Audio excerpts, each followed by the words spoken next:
दोस्तों, ग्लोबल समुद्र फ्लोटिला के कार्यकर्ताओं को इजरायल द्वारा हिरासत में लिए जाने के बाद इस बीच स्वीडिश एक्टिविस्ट ग्रेटा थनबर्ग के साथ इजरायल ने ऐसी घिनौना हरकत की है कि सुनकर आप दंग रह जाएंगे। बताएंगे पूरी घटना के बारे में।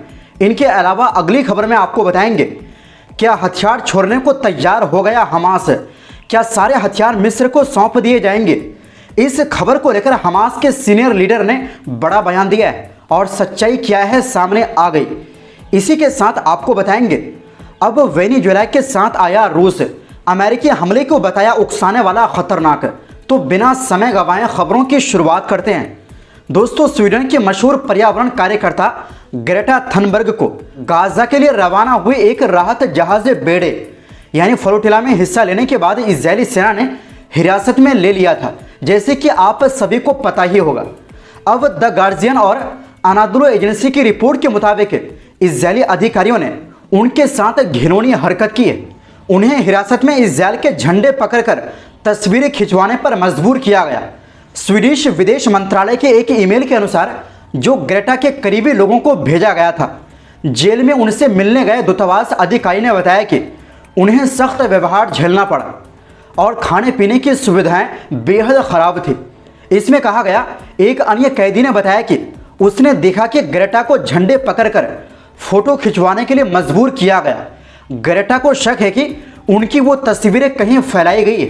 दोस्तों, ग्रेटा उन 437 कार्यकर्ताओं, सांसदों और वकीलों में शामिल थे जिन्हें इजरायल ने उस समय गिरफ्तार किया जब उन्होंने ग्लोबल समुद्र फ्लोटिला को रोका, जो गाजा के लिए मानवीय मदद लेकर जा रहे थे। ग्रेटा ने स्वीडिश अधिकारियों को बताया कि उन्हें खटमलों से भरी कोठरी में रखा गया और पानी व खाना बेहद कम दिया गया। उन्हें शरीर पर लाल चकत्ते हो गए हैं, जिसका शक है कि यह खटमलों की वजह से हुआ है। उन्होंने सख्त व्यवहार की बात की और कहा कि उन्हें लंबे समय तक कठोर सतहों पर बैठना पड़ा। यही नहीं, अन्य बंदी भी इसी तरह के आरोप लगा रहे हैं। तुर्की के कार्यकर्ता एरिसिन चेलिक ने अनादोलू को बताया कि इजरायली सैनिकों ने ग्रेटा को बालों से खींचा, पीटा और उन्हें इजरायली झंडे को चूमने पर मजबूर किया। वहीं इटली के पत्रकार लॉरेंजो डिएगोस्टिनो ने कहा कि उन्हें झंडे में लपेटकर ट्रॉफी की तरह घुमाया गया। दरअसल फ्रीडम फ्लोटिला कोएलिशन, जो 2010 से गाजा की नाकेबंदी तोड़ने और वहां की मानवीय स्थिति पर ध्यान खींचने के लिए जहाज भेजती रही है, उन्होंने बताया कि इस बार के बेड़े पर 50 से ज्यादा देशों के 470 से अधिक लोग सवार थे। इजरायली नौसेना ने गुरुवार को इस बेड़े को रोक लिया और सभी को हिरासत में ले लिया। एनजीओ अदाला के वकीलों के अनुसार बंदियों को ना तो खाना पानी दिया गया, ना ही तुरंत कानूनी मदद, जो उनके बुनियादी अधिकारों का उल्लंघन है। वहीं इजरायल के राष्ट्रीय सुरक्षा मंत्री इतामार बेन गवीर ने हिरासत में लिए गए सभी कार्यकर्ताओं को आतंकी बताया और अशदोद बंदरगाह पर जाकर उनके सामने बयान दिया। मतलब जो भी मजलूम फिलिस्तीनियों के साथ खड़े होते हैं, इन कट्टरपंथियों की नज़र में वो आतंकी हो जाता है। जबकि आज खुद अमेरिका में एक रिपोर्ट के मुताबिक खुद यहूदी लोग इजरायल से नफरत कर रहे हैं और उनकी करतूत का विरोध कर रहा है, क्योंकि वो भी मानते हैं कि गाजा में जो कुछ हो रहा है वो बिल्कुल बर्दाश्त के काबिल नहीं है। मतलब कुछ कट्टरपंथी यहूदी है और कुछ अंधभक्त जो इजरायल के इतने अपराध के बावजूद उनकी सपोर्ट कर रहा है, बाकी दुनिया उनके खिलाफ है। वहीं दूसरी ओर दोस्तों, फिलिस्तीनी प्रतिरोध आंदोलन हमास ने रविवार को उन झूठी और मनगढ़ंत खबरों को सख्ती से खारिज कर दिया है, जिसमें कहा गया था कि हमास ने युद्ध विराम वार्ता के दौरान अपने हथियार सौंपने पर सहमति जताई। हमास के वरिष्ठ नेता महमूद मरदावी ने एक बयान में कहा, हम उन झूठे दावों को पूरी तरह नकारते हैं जो कुछ मीडिया संस्थानों ने युद्ध विराम वार्ता और हथियार सौंपने के मसले पर फैलाए हैं। इन खबरों का कोई आधार नहीं है और इनका मकसद केवल हमारे रुख को तोड़ मरोड़ कर पेश करना और जनता को भ्रमित करना है। उन्होंने मीडिया से अपील की कि वो खबरों में सटीकता और ईमानदारी बरतें, अफवाहों और अनजान सोर्स के बजाय हमास के आधिकारिक चैनलों से ही जानकारी हासिल करें। दरअसल ये बयान उस रिपोर्ट के जवाब में आया है जिसमें कुछ मीडिया संस्थानों ने एक कथित हमास सूत्र के हवाले से दावा किया था कि हमास ने इजरायलियों की लाशें इकट्ठा करना शुरू कर दिया है और हथियार एक फिलिस्तीनी मिस्री समिति को सौंपने पर राजी हो गया है, जिसकी निगरानी अंतर्राष्ट्रीय स्तर पर होगी। रिपोर्ट्स के मुताबिक मिस्र सोमवार को इस्राएल और हमास के बीच अप्रत्यक्ष वार्ताओं की मेजबानी करेगा, जिसमें अमेरिकी राष्ट्रपति डोनाल्ड ट्रंप की योजना के तहत कैदियों की अदला बदली और युद्ध विराम पर चर्चा की जाएगी।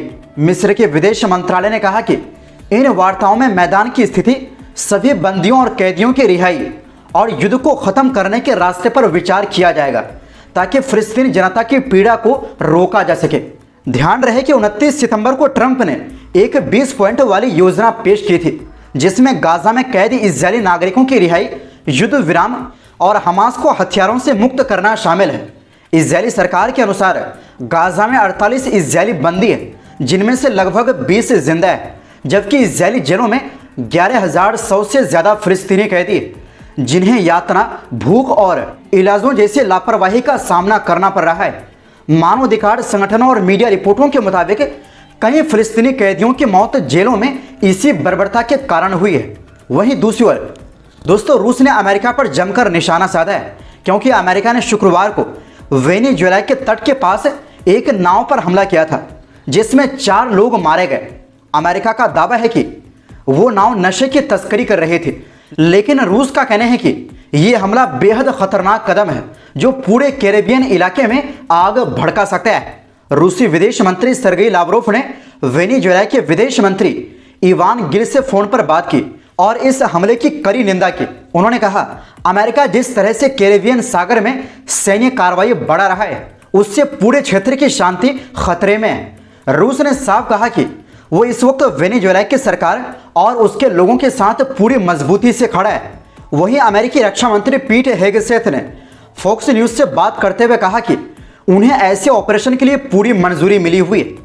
हालांकि ये किस लेवल की परमिशन है, उन्होंने खुलकर नहीं बताया। उन्होंने सोशल मीडिया प्लेटफॉर्म एक्स पर लिखा, वो जहाज बड़ी मात्रा में ड्रग्स लेकर अमेरिका की तरफ बढ़ रहा था, ताकि हमारे लोगों को जहर दिया जा सके। ऐसे हमले तब तक जारी रहेंगे जब तक हमारे लोग पूरी तरह सुरक्षित नहीं हो जाते।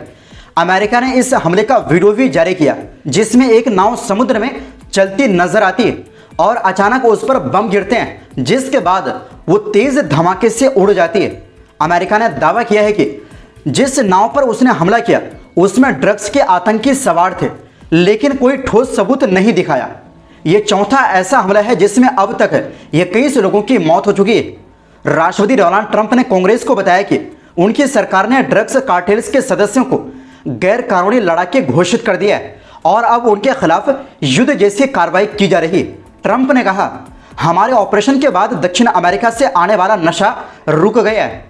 अब कोई ड्रग्स पानी के रास्ते से अमेरिका नहीं पहुंच पा रहा।